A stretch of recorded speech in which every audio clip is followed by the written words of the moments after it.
I bow unto thee, mother. माता भूमि पुत्रोहम पृथ्विया। नमः शिवाय जैसा पंचाक्षरी है वंदे मातरम। 1857 फर्स्ट के स्वतंत्रता संग्राम है तो सन्यासी क्रांति कैसा होता है? स्वतंत्रता नहीं चाहिए ऐसा कहने वाले कोई व्यक्ति रहेंगे क्या? Vande Mataram, let us to the victory. British झुक गया भारतीय लोगों के सामने। वंदे मातरम कट किया, that too, the आत्मांशा और धर्मांशा। But who was the leader? Leader was Vande Mataram.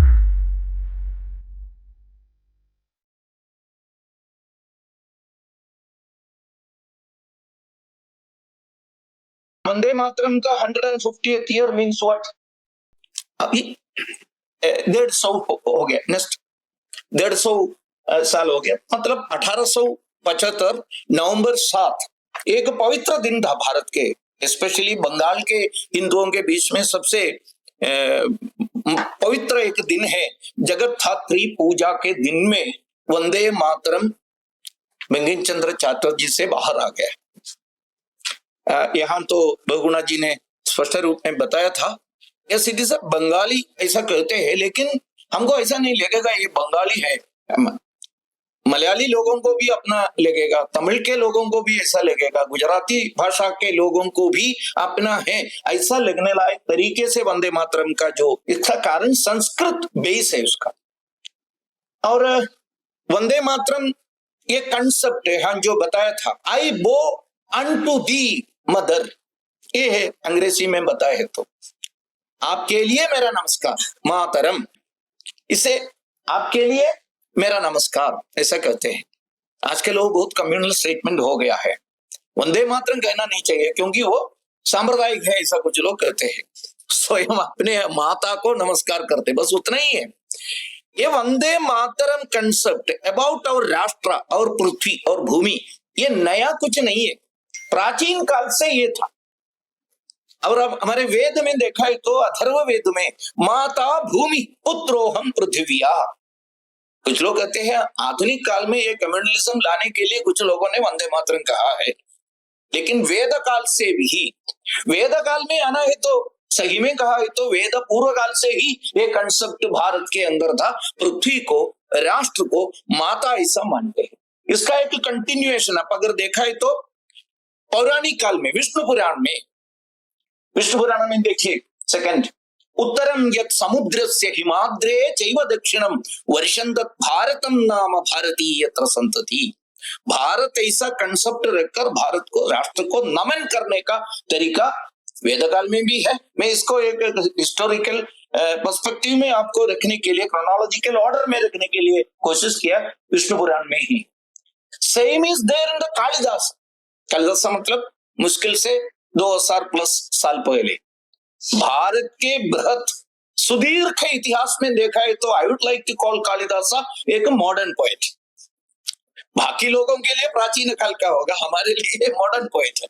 Kalidas ने भी बताया था, कुमार संभव में ये प्रसिद्ध श्लोक है, अस्त्युत्तराम दिशि देवतात्मा हिमालयं नाम नगाधिराजा पूर्वाभरो तोय निधिवदाह्या स्थित पृथिव्या मान इव मानदंडा। भारत के बारे में इतना सुंदर तरीके से कालिदास ने बताया, अस्त्युत्तराम दिशि देवतात्मा, सबसे उत्तर दिशा में। ये ज्योग्राफिकल नो हाउ भी देखिए, the contours of this nation has been clearly identified by those great poets. अस्त्युत्तराम दिशि देवतात्मा, कैसे मालूम हो गया उनको अस्त्युत्तराम दिशि, उत्तर दिशा में हिमालय है, ऐसा कालिदास को कैसा मालूम हो गया? He has seen it. वहां नहीं, हिमालयं नाम नगाधिराजा, वो सबसे उत्तर दिशा में हिमालय के बारे में बताने का तरीका भी दो प्रकार का है। यहाँ तो थोड़ा लिंग्विस्टिक से रिलेटेड लोग है तो एटिमोलॉजी इसका देखा है तो भी अस्त्युत्तराम दिशि देवतात्मा, ये देवतात्मा है एक प्रकार से। स्वा of Himalaya has been clearly mentioned by Kalidasa in that way that he is Kalidasa, I mean Himalaya is देवतात्मा। And then दूसरा description about Kalidasa, I mean Himalaya, हिमालयो नाम नगाधिराजा। टू एक्सप्लेनेशन दो प्रकार से इसका विशेषण एडजेक्टिव है, एक देवतात्मा, दूसरा नगाधिराजा। नगाधिराजा यानी पर्वतों के राजा, मतलब इसका इस बाहर का, ठीक है, उसमें गया तो वो भी ज्यादा हो जाएगा। पूर्वा परो तोय निधि वगाह्या, वहां नहीं, दक्षिण में आ गया। तोय निधि वगाह्या, समुद्र, दक्षिण में समुद्र, उत्तर में हिमालय, ये है Bharat. So the contours of this great nation has been clearly demarcated by Kalidasa and he was also, नमस्कार, वंदे मातरम के बारे में हमारे यहाँ के बड़ा नेता सब लोग, महर्षि अरबिंदो से लेकर रविन्द्रनाथ ठाकुर से लेकर महात्मा गांधी जी साउथ अफ्रीका में बैठकर ये वंदे मातरम के बारे में बहुत सारे बताया था। उन्होंने एक बार बताया था अरबिंदो ने, it is a power packed मंत्र, माइट है इसमें Vande Mataram, it is a पंचाक्षरी, नमः शिवाय जैसा पंचाक्षरी है वंदे मातरम, इसमें इतना ताकत है। Otherwise how can you explain ये गाना, ये सॉन्ग हमारे राष्ट्र के अंदर राष्ट्रबोध को चरण किया, पूरे भारत इकट्ठा होकर ब्रिटेन के खिलाफ युद्ध किया। Who was the leader? I would like to say Vande Mataram was the leader. कोई टवरिंग पर्सनालिटी नहीं था, वो बाद में मैं बताने के लिए समय मिले तो बताऊंगा। वंग भंग विरोध आंदोलन में who was the leader? Can you say a single person as the leader? Can you cite a single organization having pan Indian presence? पूरे भारत में प्रेजेंस करने वाले किसी एक पार्टी के, क्या Congress? Not at all. Kanyakumari से कश्मीर तक कांग्रेस सभी देशों में नहीं है, वो भी गांवों में नहीं था, जो है तो भी शहरों में। What was there working style? Everything is not to everyone. British jack भी, ब्रिटिश पताका भी फहराते थे शुरुआत के दिनों में, that was a condition. But who was the leader? Leader was Vande Mataram. How could a word or a song lead a movement? Because it has got that might. That is why Vande Mataram is a power-packed mantra.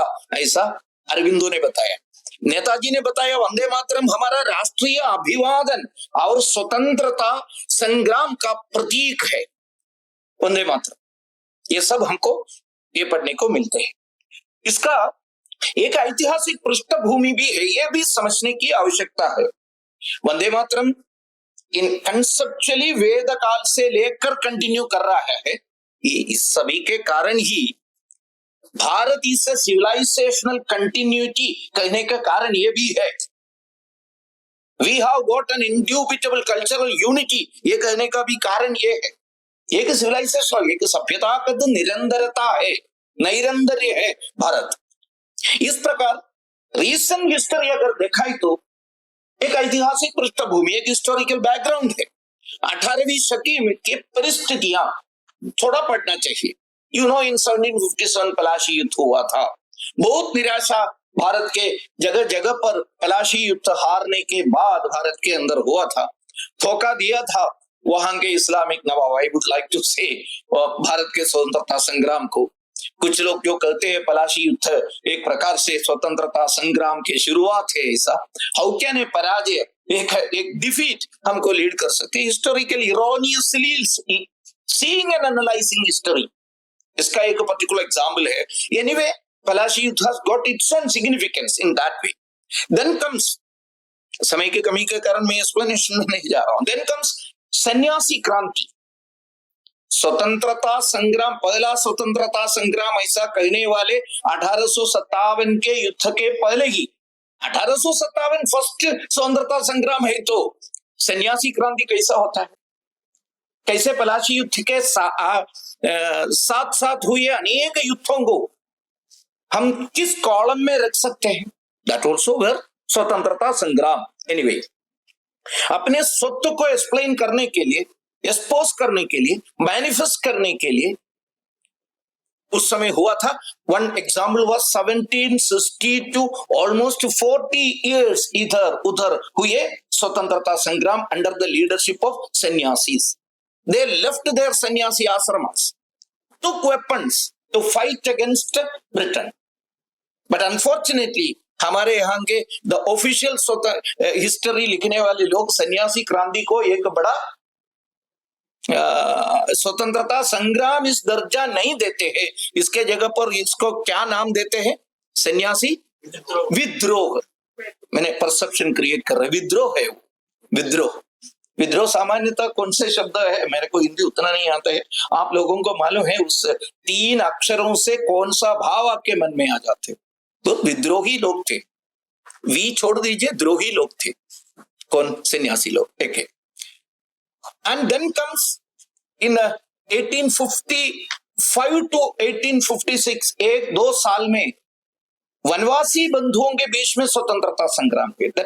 ये कहने का मतलब उस समय स्वतंत्रता मिलने के लिए स्वत्व का जो एक प्रकार का मैनिफेस्टेशन के लिए प्रयास खूब चल रहा था, इसको कहते हैं संदाल संघर्ष। संदाल विद्रोही वहां भी कहते हैं, लेकिन हम ऐसा नहीं कर सकते। देन कम्स 1857 का स्वतंत्रता संग्राम। 1857 का स्वतंत्रता संग्राम कहना ज्यादा ठीक रहेगा। पहला बताए तो उसके पहले वाला, उसके पहले हुए स्वतंत्रता संग्राम सब आपको द्रोह होगा, विद्रोह होगा, स्वतंत्रता संग्राम नहीं होगा। In some aspects you can consider 1857 war as the first one. क्या? एक ही नेतृत्व में पूरे भारत में एक ही समय पर हुए संघर्ष, पूरे भारत में हुई 1857। Those who are here from South में think that 1857 हमारे वहां नहीं हुआ है, रंजना बताने के चांस है, लेकिन ऐसा नहीं है। 1857 के जो प्रतिनिधि लोग केरल में भी आए थे, कोच्चि में आए थे, कोच्चि राजा से संपर्क करने के लिए कोशिश किया है, अश्व सैन्य के बीच में पैम्फलेट उस समय का वितरण किया है, घोड़ा सैन्य, हॉर्स सैन्य के बीच में। Anyway, so it was a पूरे भारत में हुई संघर्ष था। इसके तुरंत बाद एक स्वतंत्रता संग्राम इस रूप में देखना है, आने वाले सभी स्वतंत्रता संग्राम को नेतृत्व दिए, प्रेरणा दिए हुए एक मुख्य घटना खड़ी, that was the formation of Hindu Mela. These are all terms which generally never come to your history books. मैं कुछ नया बनाकर नहीं बता रहा हूं। You please search and ask your AI friends को पूछ लीजिए व्हाट वाज हिंदू मेला। सामान्यतः तुरंत उत्तर देंगे what is Hindu Mela, it is a conference of Hindus. No, I heard that Hindu Mela inspired revolutionaries. ऐसा एक क्वेश्चन उनको, ये जीपीटी को सिखाने के लिए, ग्रोक को सिखाने के लिए कुछ बात भी आप डालकर देखिए। ओके, यू सेड करेक्ट, ऐसा करके फिर बताना प्रारंभ करते हैं। Hindu Mela, it was started by nationalist Nabagopal Mitra and Rajnarayan Bose जैसे लोगों ने प्रारंभ किया। Its name was Hindu Mela, but totally political freedom, आध्यात्मिक फ्रीडम, संगीत, नाटक, इवन खाने के तरीके में भारतीयता लाने के लिए। You please go deep into Hindu Melas aims and objectives. उस समय नवगोपाल मित्र और राजनारायण बोस लिखा है। Another aspect I would like to say, इस हिंदू मेला को नर्सरी या किंडरगार्टन था रविंद्रनाथ टैगोर और विवेकानंद का जो परिवार, ये दोनों के परिवार में राष्ट्रीयता, राष्ट्रभक्ति, देशभक्ति लेकर जाने का मुख्य श्रेय हिंदू मेला का था। हिंदू मेला का पहला गाना लिखने वाला व्यक्ति रविंद्रनाथ टैगोर के बड़े भाई है, और कुछ समय के बाद 12 साल के आयु में रविंद्रनाथ टैगोर ने लिखा हिंदू मेला उपहार करके हिंदू मेला का गाना। स्वयं उन्होंने, वो एक अनुग्रहीत गायक थे टैगोर ने स्वयं गाया। विवेकानंद जी, बहुत साइंटिस्ट, सभी लोग हिंदू मेला से प्रेरणा लेकर राष्ट्र के लिए काम किया। ये भी हुआ था। ये राजनीतिक, सामाजिक और आध्यात्मिक क्षेत्रों में जैसे जागरण हुआ, उस प्रकार साहित्य क्षेत्र में भी एक प्रकार से एक नया, एक नवोत्थान जो हुआ था साहित्य क्षेत्र में भी राष्ट्रभक्ति का। वो साहित्य क्षेत्र के इसमें बंकिम चंद्र का भी योगदान बहुत है।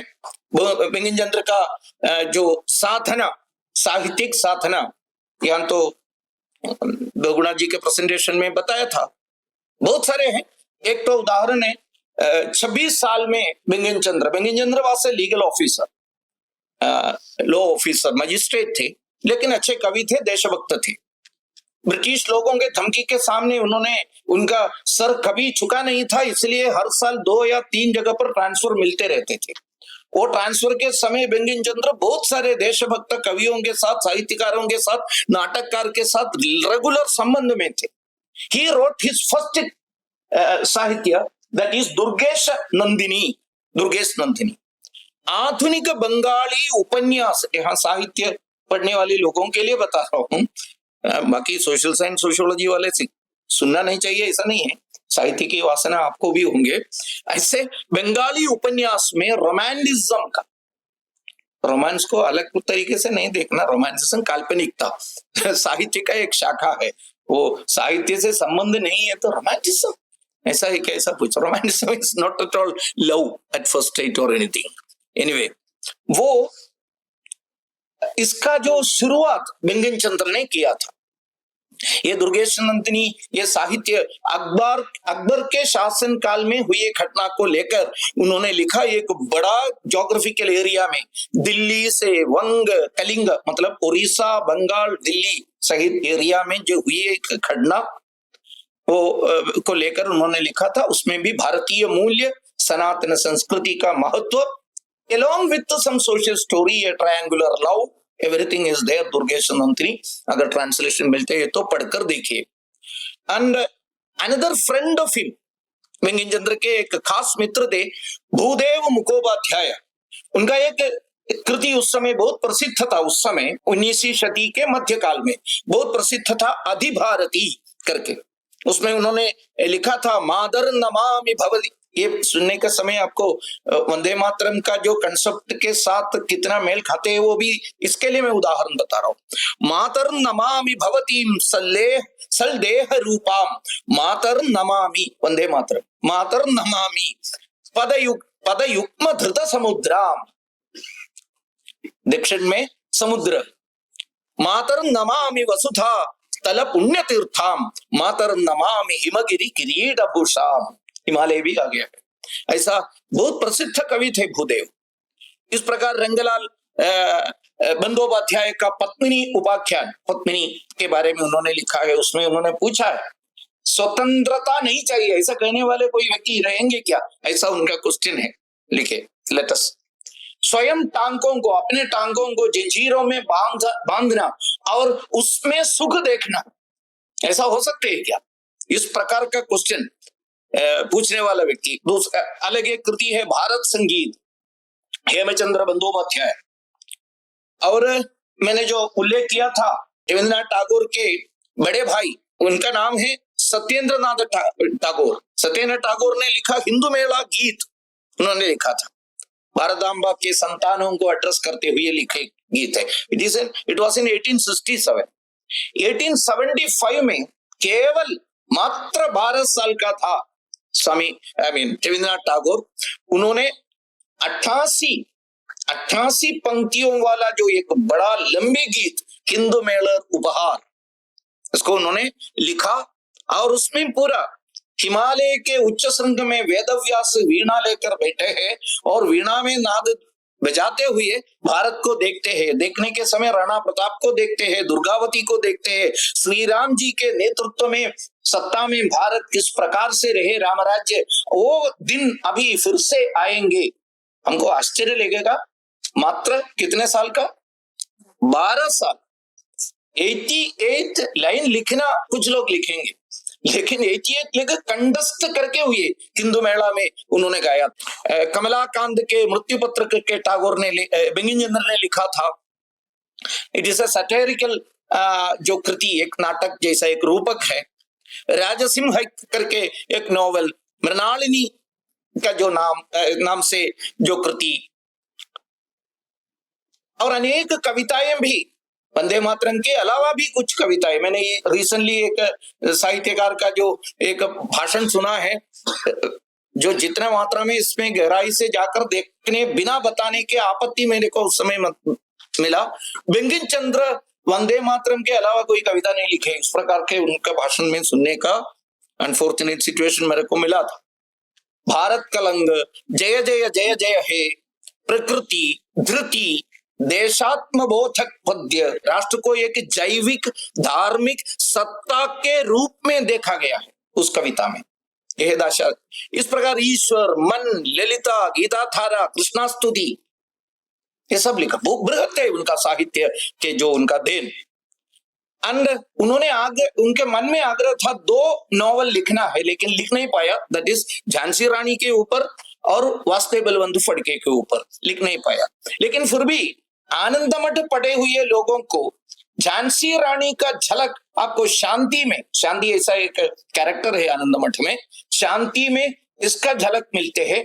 इस प्रकार वासुदेव बलवंत फड़के का जो कुछ कैरेक्टरिस्टिक्स आपको सत्येंद्र ऐसा करके स्वामी जी है उसमें, सन्यासियों के नेता, उनके इसमें दिखते हैं। Because he was not able to write on Jhansi Rani as a novel, और वासुदेव बलवंत फड़के ये मन में थे, इसलिए उन्होंने ये सत्येंद्र और शांति का पात्र सृष्टि में उन्होंने उनके जो कैरेक्टरिस्टिक्स को, बिहेवियरिज्म को लाने के लिए कोशिश किया है।